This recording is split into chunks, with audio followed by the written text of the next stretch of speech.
Salut les amis, c'est Jojon, j'espère que vous allez bien. Vous avez été nombreux à me demander un test du OnePlus 3. Au début je ne voulais pas tout simplement parce qu'il y avait pas mal de tests sur le net. Mais là j'ai eu la possibilité d'acquérir un OnePlus 3 couleur or. Et ça c'est un smartphone très rare et il n'y a aucun français qui l'a présenté. Pourquoi? Tout simplement parce qu'il est en rupture de stock et que la version Soft Gold est sortie récemment. Et ce que je peux vous dire c'est que je préfère amplement la couleur or. J'avais déjà vu en vrai celui qui est en noir. Et là il n'y a pas photo, l'or est magnifique. Ce qui change entre les deux c'est que pour la version Soft Gold, vous avez un arrière couleur or et devant c'est blanc. Et pour la version graphite, l'arrière est noir et le devant aussi. Tous les deux possèdent un design avec une coque en métal très ressemblant au HTC One M9 que je vous ai testé l'année dernière, qui résume classe et solidité. Certains diront donc que c'est du revu, mais ça reste tout de même un smartphone très beau avec un design très soigné. Juste point faible, l'objectif de l'appareil photo sort de quelques millimètres, donc pas très pratique si vous souhaitez utiliser l'appareil posé sur la table. À droite vous avez le bouton power et à gauche les boutons volume ainsi qu'un bouton coulissant présent également sur le OnePlus 2. Un bouton fort sympathique qui permet de modifier rapidement les réglages des notifications. En effet, vous avez trois positions. En haut, vous recevez aucune notification, c'est en quelque sorte un mode silencieux. Au milieu, vous réceptionnez que les notifications des applications importantes que vous avez prédéfinies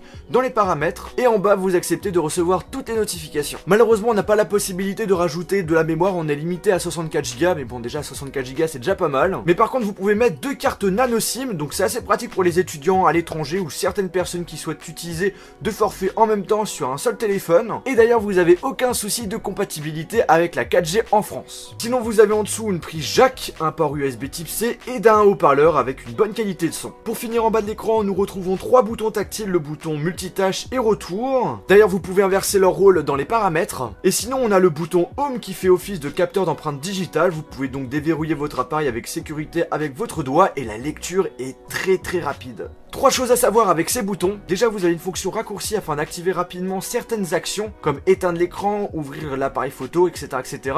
Soit en laissant appuyer ou soit en tapant deux fois sur le bouton de votre choix. Ensuite, si vous n'aimez pas les boutons à l'extérieur, vous pouvez les avoir directement sur l'écran. Et pour finir, les boutons retour et multitâche sont rétroéclairés, mais pas assez. Du coup, c'est assez perturbant puisqu'on a l'impression que les boutons sont inexistants. Bref, on a un smartphone à première vue bien équipé, très beau et agréable à prendre en main. Mais ce n'est pas que son design qui fait que ce OnePlus 3 est rare. En effet, derrière, l'appareil propose des caractéristiques fort sympathiques à un prix très attractif de 400 €. Il rivalise avec les plus grands, notamment avec son Snapdragon 820, de sa puce graphique Adreno 530 et de ses 6 Go de RAM. C'est mon premier test avec un smartphone avec autant de RAM, c'est juste dingue. Je sais qu'au début du lancement, il y a eu quelques soucis de gestion de RAM, et bien écoutez, ça a été corrigé par rapport à sa dernière mise à jour. Alors niveau performance, on a du très lourd, vous n'aurez aucun souci pour lancer les derniers jeux du moment, aucun souci pour avoir des super bons scores de benchmark, même si au final, pour ceux qui veulent savoir, ça veut rien dire. Bref, on est sur une belle bête de course qui risque de plaire à pas mal de gens.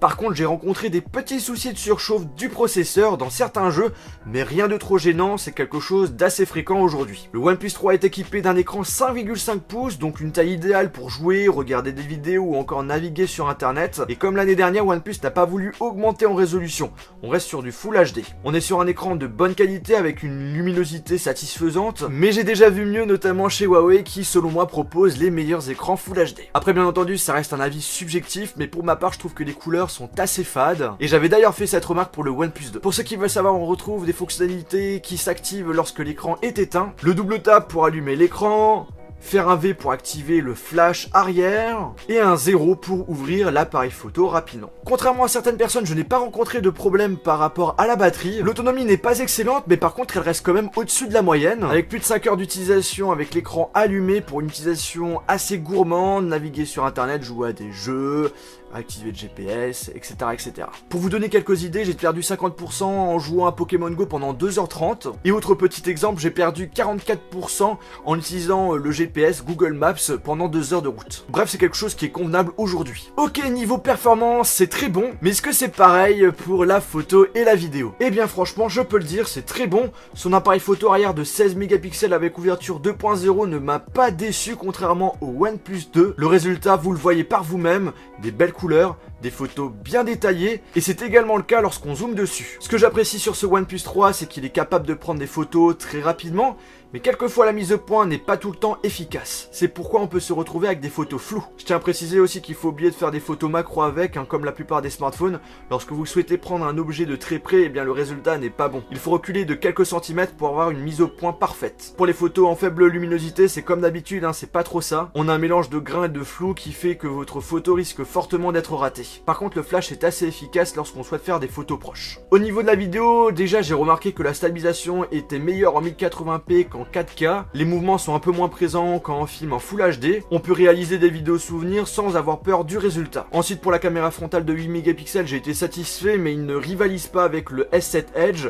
On a une bonne qualité en plein jour et en faible luminosité ou dans la nuit, c'est pas exceptionnel. Par contre, j'apprécie l'angle qui est assez grand pour mettre plusieurs personnes sur la photo. Le OnePlus 3 est sous Android Marshmallow sur l'interface OxygenOS. En gros, on est sur une surcouche très légère et qui offre une utilisation presque équivalente d'un smartphone 100% Google. Il possède juste quelques fonctionnalités en plus qui sont loin d'être inutiles. Tout d'abord, vous pouvez gérer les icônes qui s'affichent sur la barre d'état. Ensuite, sur le bureau, vous pouvez activer le menu chef qui s'affiche tout à gauche. Il propose d'écrire rapidement un mémo, d'afficher la date, la météo, vos applications ouvertes dernièrement et même d'insérer des widgets. Moi personnellement je l'ai désactivé parce que je trouve ça inutile. Par contre il y a deux fonctions sympas sur le bureau, le fait de pouvoir afficher les notifications ainsi que la barre de recherche rapidement. Je fais un geste vers le haut, bim, je fais ma recherche, je fais un geste vers le bas, on m'affiche les notifications. Et c'est pas con du tout car c'est vrai qu'on peut avoir du mal avec une seule main à avoir accès aux notifications et à la partie recherche qui se trouve en haut de l'appareil. Puis pour finir on a la partie multitâche qui regroupe des fonctions qu'on a l'habitude de voir sur certains smartphones. Déjà la possibilité de supprimer toutes les applications en arrière-plan d'un seul coup, ou encore de bloquer la suppression en arrière-plan de certaines applications. Il faut juste appuyer sur l'icône cadenas. Bref les amis, le OnePlus 3 est un très bon smartphone et en plus de cela, il est moins cher que ses concurrents puisqu'il coûte 399 €. Sachez que vous pouvez, contrairement à avant, acheter directement le OnePlus 3 sans invitation, directement sur leur boutique en ligne. Mais malheureusement, il est souvent en rupture de stock, dû à son grand succès, ce qui en fait tout simplement un smartphone assez rare. Moi personnellement, j'ai beaucoup apprécié tester ce OnePlus 3. Il est très beau, il est rapide, il fait des bonnes photos. J'ai juste quelques dernières remarques à faire. D'abord, je trouve que c'est dommage qu'on n'a pas la possibilité de rajouter de la mémoire dessus. On n'a pas la batterie qui est amovible, le téléphone n'est pas waterproof, il n'y a aucun écouteur qui sont fournis avec, si vous en voulez il faut en acheter séparément. Et pour finir, l'écran de protection qui est mis de base, il ne protège pas totalement l'écran, donc ça c'est vraiment dommage. Après c'est mieux que rien. Et bien écoutez les amis, j'espère que cette vidéo vous a plu, si c'est le cas n'oubliez pas de mettre un pouce bleu. Si vous êtes intéressé par ce OnePlus 3, je vous invite à aller dans la description. Et aussi n'hésitez pas à mettre en commentaire votre avis sur ce OnePlus 3 si vous l'avez acheté. Sur ce, on se retrouve dans une prochaine vidéo. Salut!